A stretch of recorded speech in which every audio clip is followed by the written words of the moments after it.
من الشيطان الرجيم بسم الله الرحمن الرحيم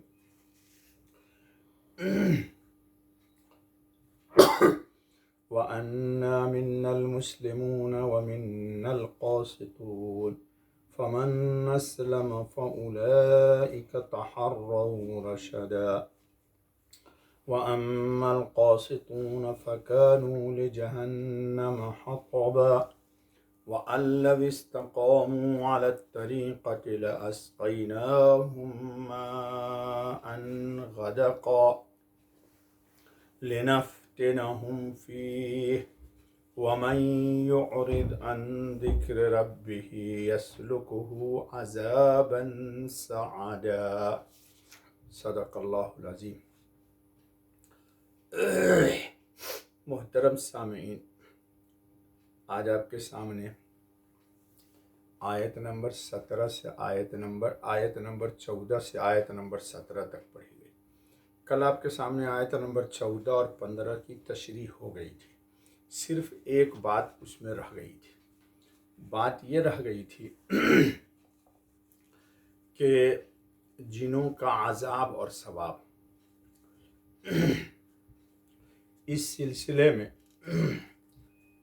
تقریباً تمام لوگوں کا اتفاق ہے کہ جو بے ایمان کافر جن ہوں گے ان کو آگ کا عذاب ہوگا، اور اس پر تمام ائمہ کا اتفاق ہے، کیونکہ آیت آ رہی ہے وَأَمَّا الْقَاسِطُونَ فَكَانُوا لِجَهَنَّمَ حَطَبًا۔ اس آیت سے سارے لوگوں نے یہی مسئلہ سمجھا اور نکالا ہے کہ بے ایمان جن کو جہنم کا عذاب ہوگا۔ رہی جنات کی وہ قوم کہ جو مومن ہیں، اعمال صالحہ کرتے ہیں، کہ ان کے ثواب کی بحث میں اختلاف ہے۔ کچھ لوگوں کا خیال یہ ہے کہ جنات کے لیے ثواب صرف یہ ہے کہ دوزخ کے آگ سے اللہ جل مجدہ ان کو محفوظ رکھیں گے، یعنی جو ایمان لے آئیں گے تو ایمان کی جزا ان کو یہ ملے گی کہ ان کو جہنم سے حفاظت مل جائے گی، لیکن جنت میں ان کا داخلہ یا جنت میں وہ نہیں جائیں گے۔ قرآن کریم کی آیت بھی آ گئی ہے کہ جس میں انہوں نے کہا تھا یا قومنا اجیبوا داعی اللہ وآمنوا بہ یغفر لکم من ذنوبکم ویجرکم من عذاب علیم۔ اس کی تشریح میں کہ اے قوم، اللہ کی طرف بلانے والے کی آواز پر لبیک کہو اور اس پر ایمان لے آؤ، اللہ تمہارے گناہ معاف کر دے گا اور دکھ کے عذاب سے تم کو محفوظ رکھے گا۔ تو ایمان والے جن کو کہا گیا کہ ان کے ایمان کی جزا یہی ہوگی کہ ان کو دوزخ کا عذاب نہ دیا جائے اور دوزخ کا عذاب نہ ملے۔ بعض لوگوں کی رائے یہ ہے کہ ان کے جنت کے داخلے کے سلسلے میں توقف کیا جائے، یعنی زبان اپنی روکی جائے اور کچھ رائے ظاہر نہ کیا جائے، اللہ رب العزت کے سپرد کر دیا جائے۔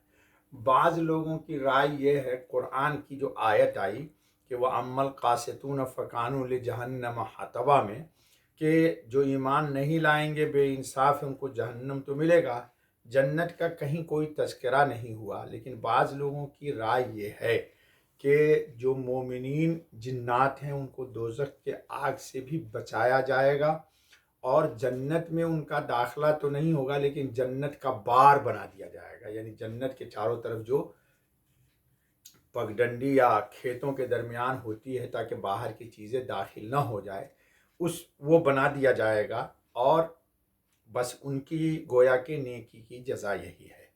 غیب کیا ہے وہ اللہ پاک جانے، اس میں بہت اختلاف ہے مفسرین کا۔ اگلی آیت ہے وَأَن لَوِ اسْتَقَامُوا عَلَى الطَّرِيقَةِ لَأَسْقَيْنَاهُم مَّاءً غَدَقًا، اور یہ حکم آیا کہ اگر لوگ سیدھے رہتے راہ پر تو ہم پلاتے ان کو پانی بھر کر، یعنی جنوں اور انسانوں کی آزمائش ہے اس کے اندر کہ اگر جنات یا انسان اللہ پاک کے ذات وحدانیت پر، قرآن کریم کی تعلیمات پر، پیغمبر خاتم النبیین صلی اللہ علیہ وسلم کی تعلیمات پر حق کی سیدھی راہ پر چلتے تو ہم ان کو ایمان و طاعت کی بدولت ظاہری اور باطنی برکات سے سیراب کر دیتے۔ یہ جو معن غدقات کا ترجمہ ہے یعنی خوشحال زندگی، اور اس میں بھی ان کی آزمائش ہوتی ہے جو آرائے لنفتنہم فی، نعمت دے کر کے اللہ رب العزت کبھی آزماتے ہیں کہ آزمائش ہوتی نعمتوں سے بہرور ہو کر شکر بجا لاتے اور طاعت میں مزید ترقی کرتے ہیں، یا کفران نعمت کر کے اصل سرمایہ بھی کھو بیٹھتے ہیں۔ بعض روایت میں ہے کہ اس وقت مکہ والوں کے ظلم و شرارت کی سزا میں حضور صلی اللہ علیہ وسلم کی دعا سے کئی سال کا قحط پڑا تھا، لوگ خشک سالی سے پریشان رہے تھے، اس لیے متنبع فرما دیا کہ اگر سب لوگ ظلم و شرارت سے باز آ کر اللہ کے راستہ پر چلیں جیسے مسلمان جنہوں نے یہ طریقہ اختیار کیا ہے، تو قحط دور ہو اور باران رحمت سے ملک سرسبز و شاداب کر دیا جائے۔ تو یہ بات ایک حقیقت ہے کہ انسان جب دین پر استقامت اختیار کرتا ہے تو اللہ پاک کی طرف سے دین کے استقامت کی برکت سے اللہ پاک خوشحال زندگی عطا فرماتے ہیں۔ اور مال جو ہے یہ آزمائش ہے، اور اس میں انسان کا امتحان ہوتا ہے۔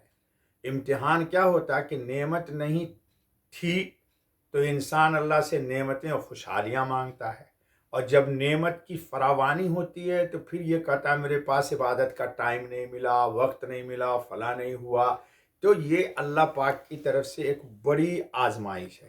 ایمان والا وہی ہے کہ مال ملے تو نہ ملے تو ہر حال میں عبادت پر استقامت اختیار کرے۔